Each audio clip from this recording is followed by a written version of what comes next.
നമസ്കാരം പ്രശാന്ത്. നമസ്കാരം. നമ്മുടെ ഏറ്റവും വളരെ വേദനാജനകമായൊരു കാര്യമാണ് ഇപ്പോൾ തൃശ്ശൂരിൽ നടന്നുകൊണ്ടിരിക്കുന്നത്.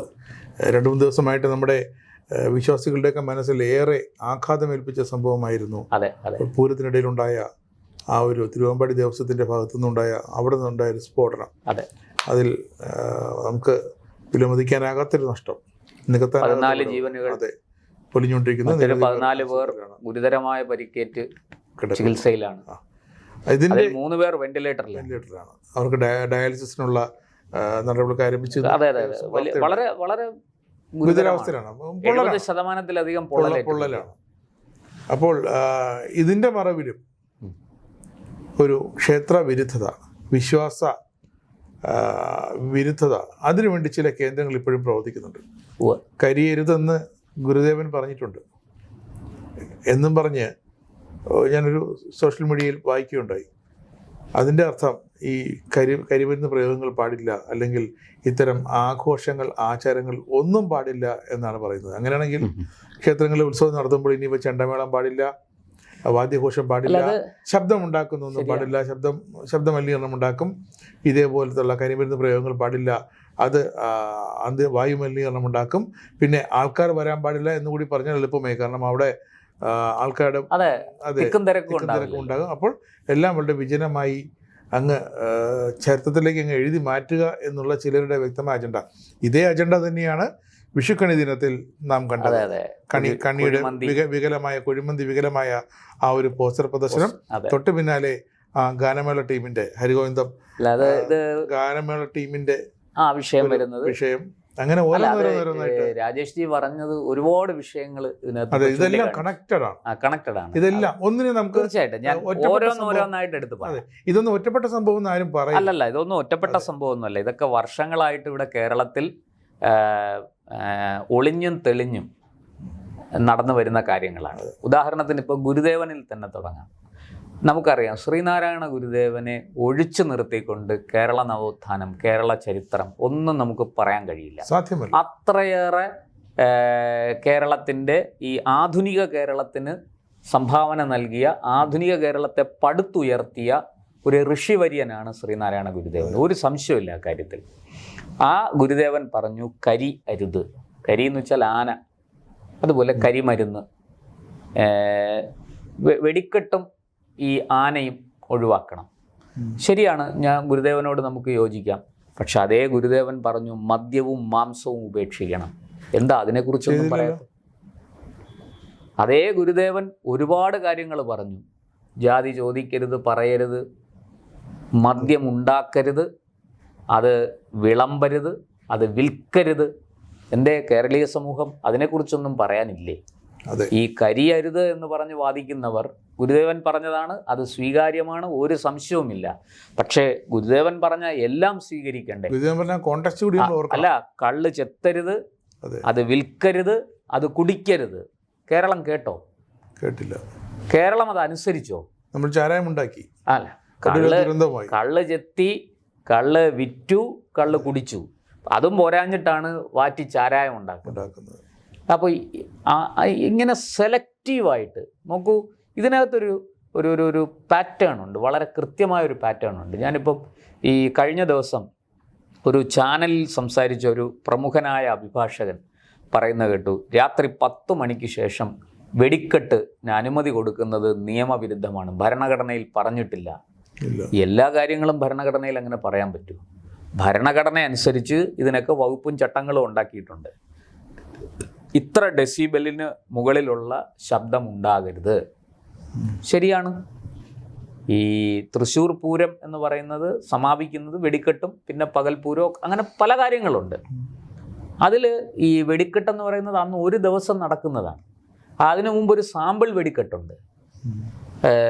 വെടിക്കെട്ട് ഈ അപ്പോൾ എന്നിട്ട് അയാൾ പറയുന്നു, ശബ്ദമില്ലാത്ത വെളിച്ചം മാത്രമുള്ളതാണെങ്കിൽ പിന്നെയും സഹിക്കാം. നിങ്ങൾ സഹിക്കണ്ടെന്ന്, സഹിക്കാൻ നാട്ടുകാർ സഹിച്ചോളും എന്നേ അതിനെക്കുറിച്ച് പറയാനുള്ളത്. കാരണം ഈ മേഖലയിൽ നമ്മളൊന്ന് ആലോചിച്ച് നോക്കുക, എത്ര പേര് ഇതുകൊണ്ട് ജീവിക്കുന്നു? അവരുടെ ഉപജീവന മാർഗമാണ് ഈ ഉത്സവങ്ങളും ആഘോഷങ്ങളും ഈ ആചാരാനുഷ്ഠാനങ്ങളും ഒക്കെ. വെറും എന്താ പറയുക, ഈ ദൈവത്തെ പ്രാപിക്കാനുള്ള മാർഗങ്ങളല്ല ഹിന്ദുവിനെ സംബന്ധിച്ച്. പകരം അത് മൊത്തം സമാജത്തിൻ്റെ ജാതി മത ചിന്തകൾക്ക് അതീതമായി സമഗ്രമായി സമാജത്തെ കൂടെ ഉൾക്കൊള്ളുന്നതാണ്. അതൊരു കൂട്ടായ്മ, ഒരു കൂട്ടായ്മ മാത്രമല്ല. രാജേഷ് ജി ഒന്ന് ആലോചിച്ചു, ഒരു ഉത്സവം നടക്കുന്നു, ഒരു ക്ഷേത്രത്തിൽ ഉത്സവം നടക്കുന്നു, അവിടെ എന്തെല്ലാം തരത്തിലുള്ള വിപണന സാധ്യതകളുണ്ട്.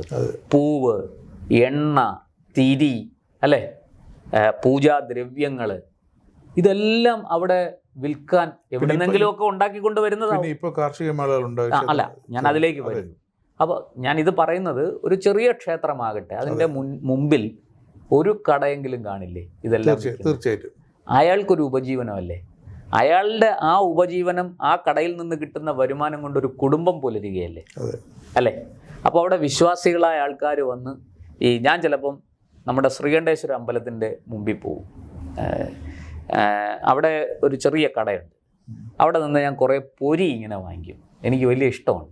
പൊരി വാങ്ങിച്ചിട്ട് ആ കുളത്തിൽ, പണ്ടൊക്കെ ആണെങ്കിൽ ഇപ്പോൾ അത് കെട്ടിയൊക്കെ അടച്ചു, പണ്ടങ്ങനെയല്ല തുറന്ന് കിടക്കുകയാണ്. ഞാൻ ആ പടിക്കെട്ടിലേക്ക് ചെന്നിരുന്നിട്ട് ഈ പൊരി വാരി ഇങ്ങനെ മീനുകൾക്കിട്ട് ഇത് ഒന്ന് കൊത്തി തിന്ന് നല്ല രസമാണ് അത് കാണാൻ. വെറുതെ ഞാൻ പറയുന്നത്, ഇതുപോലെ മനുഷ്യർ ഇങ്ങനെ കൊണ്ടും കൊടുത്തും വാങ്ങിയും ഒക്കെ അല്ലേ മുന്നോട്ട് പോകേണ്ടത്?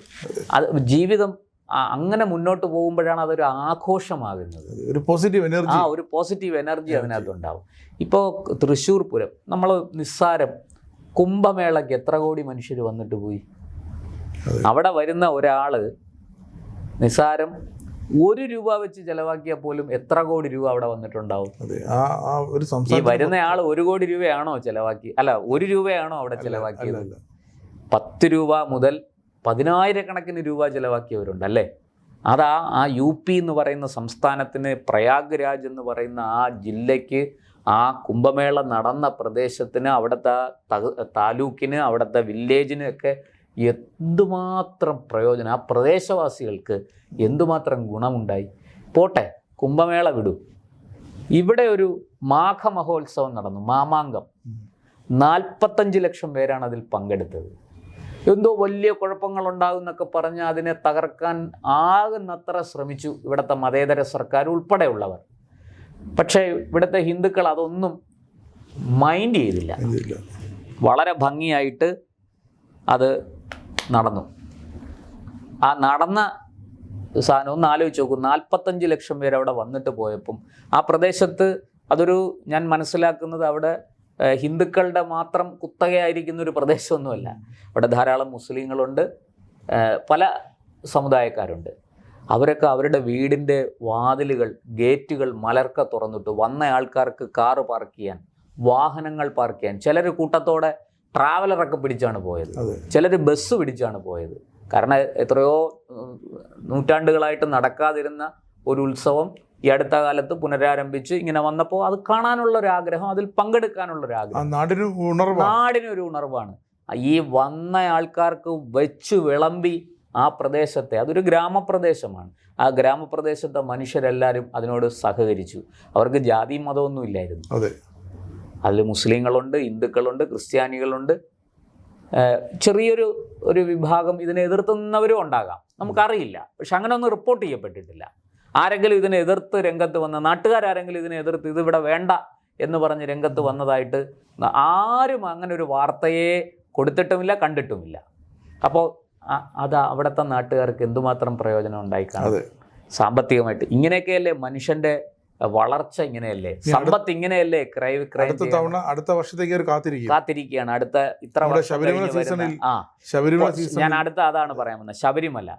ശബരിമല സീസൺ കഴിയുമ്പോൾ കേരളത്തിന്റെ ഖജനാവ് നിറയും. എത്ര രൂപയാണ് നമ്മുടെ ഖജനാവിലേക്ക്? ശബരിമലയിലേക്ക് പോകുന്ന എല്ലാ അതിർത്തി എല്ലാ വഴികളിലെയും കച്ചവടക്കാർ. അതായത് ശബരിമല തീർത്ഥാടകരെ കൊള്ളയടിക്കുകയാണ് നമ്മൾ സത്യത്തിൽ ചെയ്യുന്നത്. ഇപ്പോൾ അതായത് ഒരു ചായക്ക് ഇന്നിപ്പോൾ 10 രൂപ വിലയുണ്ടെങ്കിൽ ശബരിമല സീസൺ ആകുമ്പോൾ അത് 12 രൂപയോ 15 രൂപയോ ആകും.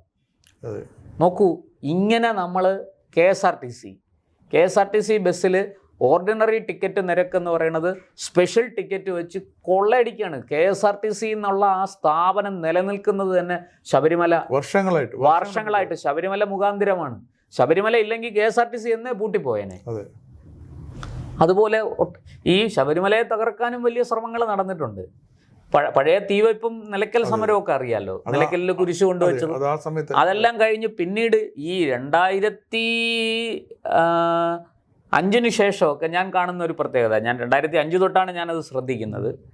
ഈ ശബരിമല സീസൺ തുടങ്ങുന്നതിന് ഒരു 2-3 മാസം മുമ്പേ മുല്ലപ്പെരിയാർ ഇപ്പം പൊട്ടും എന്നൊരു ക്യാമ്പയിൻ അങ്ങ് ആരംഭിക്കുകയാണ്. പത്രത്തിലൊരു വാർത്ത വരും, മുല്ലപ്പെരിയാറിൽ ഭൂമി കുലുക്കം റിക്ടർ സ്കെയിലിൽ ഇത്ര രേഖപ്പെടുത്തി എന്നൊക്കെ പറഞ്ഞൊരു വാർത്ത.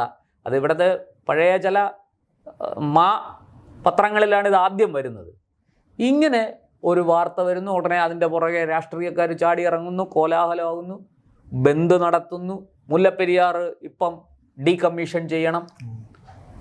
എന്ത് ഈ പറയണേ? എന്നിട്ട് അതിർത്തിയിൽ അവിടുന്ന് അപ്പോൾ ഉടനെ തമിഴ്നാട് അവിടുന്ന് ഇളകുന്നു. തമിഴ്നാട് ഞങ്ങൾക്ക് പാട്ടത്തിന് 999 വർഷത്തേക്കും പാട്ടത്തിന് തന്നിരിക്കുന്നതാണ്, അത് തൊടാൻ പറ്റില്ല, വഴക്ക് ബഹളം. അതിർത്തി കടന്ന് അയ്യപ്പന്മാർ ഇങ്ങോട്ട് വരുമ്പോൾ ചെക്ക് പോസ്റ്റിൽ തന്നെ അവരെ തടയുന്നു, അവരെ ആക്രമിക്കുന്നു. ഇപ്പോഴും നമുക്കറിയാം ഡിസംബർ 6-ന് അയ്യപ്പ ഭക്തരെ പലയിടത്തും ആക്രമിക്കുന്ന കഥ വാർത്ത നമ്മൾ കാണുന്നുണ്ട് അല്ലേ? അപ്പോൾ ഇങ്ങനെ ഈ പൂരത്തിൻ്റെ വെടിക്കെട്ടിനെതിരെ ഈ പറഞ്ഞതുപോലെ ഈ വെടിക്കെട്ട് അന്ന് ആകെ ആ ഒരു ദിവസമാണ്. അന്ന് തൃശ്ശൂർ നഗരം ഉറങ്ങില്ല. അന്ന് ഈ വടക്കുന്നാഥൻ്റെ മുറ്റത്ത് നടക്കുന്ന ഈ പൂരം തൃശ്ശൂരിനെ സംബന്ധിച്ചിടത്തോളം തൃശ്ശൂർ നഗരവും പരിസര പ്രദേശങ്ങളും നഗരത്തിന് ചുറ്റുമുള്ള ഗ്രാമങ്ങളടക്കം. ഞാൻ കണ്ടിട്ടുണ്ട് ഒരിക്കലൊരു തൃശ്ശൂർ പൂരത്തിന് ഞാൻ പെരിന്തൽമണ്ണയിൽ നിന്ന് തിരിച്ചു വരികയാണ്, ഒരാവശ്യത്തിന് പോയിട്ട് തിരിച്ചു വരികയാണ്.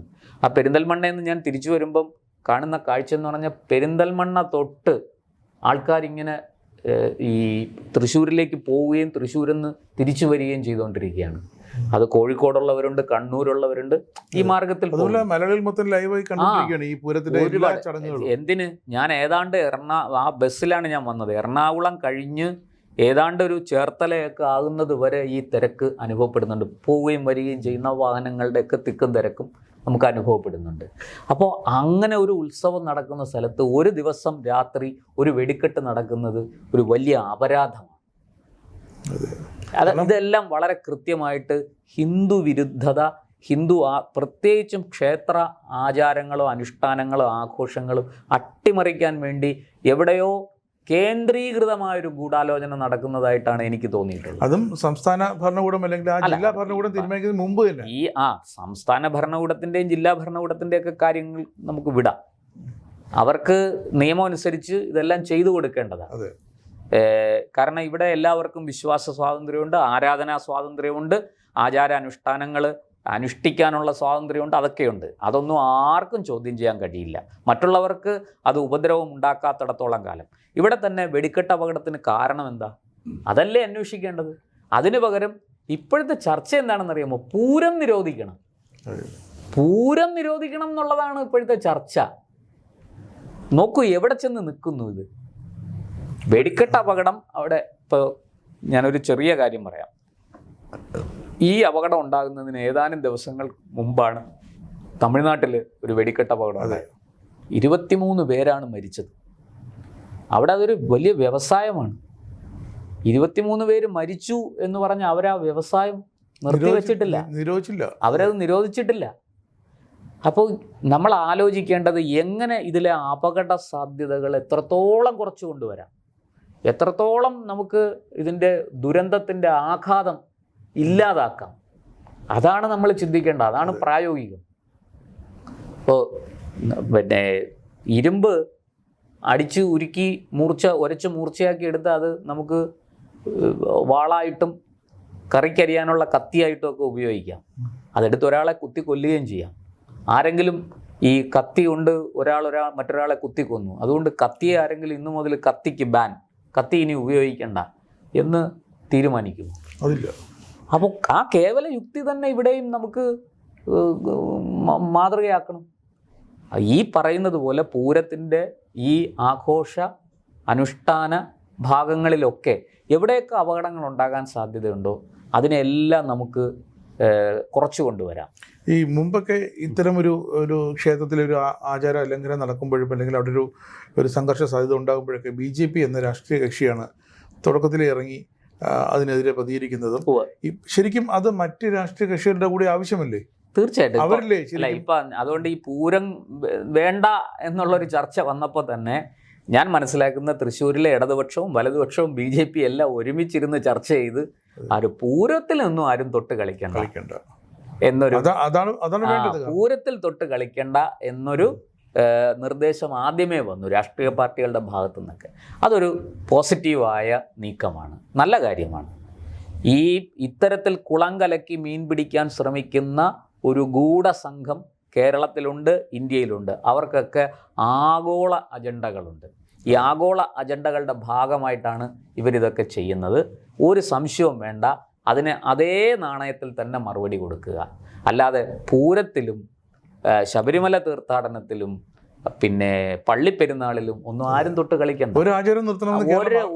എല്ലാ ആരാധനാലയങ്ങൾക്കും അവരുടേതായ പദ്ധതികളുണ്ട്, ആഘോഷങ്ങളുണ്ട്. പക്ഷേ അതിൽ അപകടമുണ്ടാകാതെ തീർച്ചയായിട്ടും നോക്കണം. അത് അവിടുത്തെ ഭരണസമിതിയും ജില്ലാ ഭരണകൂടവും പോലീസും ഒക്കെ. ഇതൊക്കെ ഞാൻ ചോദിക്കട്ടെ, ഇതെല്ലാം ജനങ്ങൾക്ക് ആഘോഷിക്കാൻ വേണ്ടി ഉണ്ടാക്കിയിരിക്കുന്നതാണ്.